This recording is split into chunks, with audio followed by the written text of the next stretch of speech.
I think my story is like the typical American dream. I had had a lot of terrible jobs as a youth and as a graduate student, terrible bosses, and I remember thinking that I could do this better. So I had a vision and I had supportive friends and some credit cards. That's pretty much how I started my business. I had found an ad on Craigslist about a space on Melrose in West Hollywood. It was a fixer-upper. And I remember halfway through renovations thinking, oh my gosh, I'm going to go out of business before even opening. I had tapped out all my credit cards. I was waiting for a loan to come through from the bank. I was so fearful that, oh my gosh, maybe they changed their mind about lending me money. It was just taking much more time than normal. So I was talking with one of my girlfriends and she said, hey, you got to watch The Secret. It was just on Oprah. So I did. I downloaded The Secret, I watched The Secret, and I did The Secret with all my might. And sure enough, my loan happened to come the next day in the afternoon.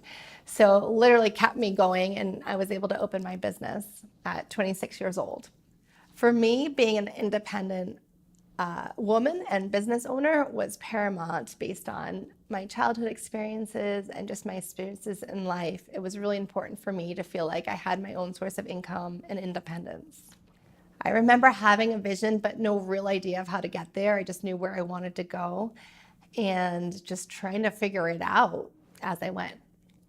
Since then, I've had the privilege of working with some of the most beautiful, talented, and successful people in the world. And my career has really been a roller coaster of success, but it's been really exciting.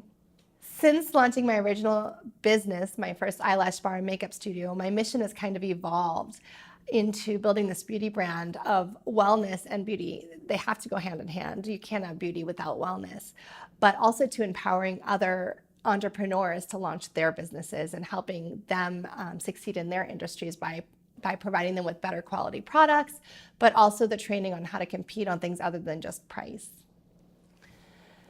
I think I finally felt like I made it the first time I was flown across the country to work on a celebrity pop star, and I walked backstage and the whole crew said, oh, Makeup Mandy's here. And I was like, oh, wow, people know who I am. So that was really exciting for me. I feel most proud when I talk to consumers and they explain to me how they've been allergic to every other product on the market, but they're able to wear lashes with my product because it's such a clean and healthy brand. Thank you so much for taking the moment to get to know me and the LAshX story.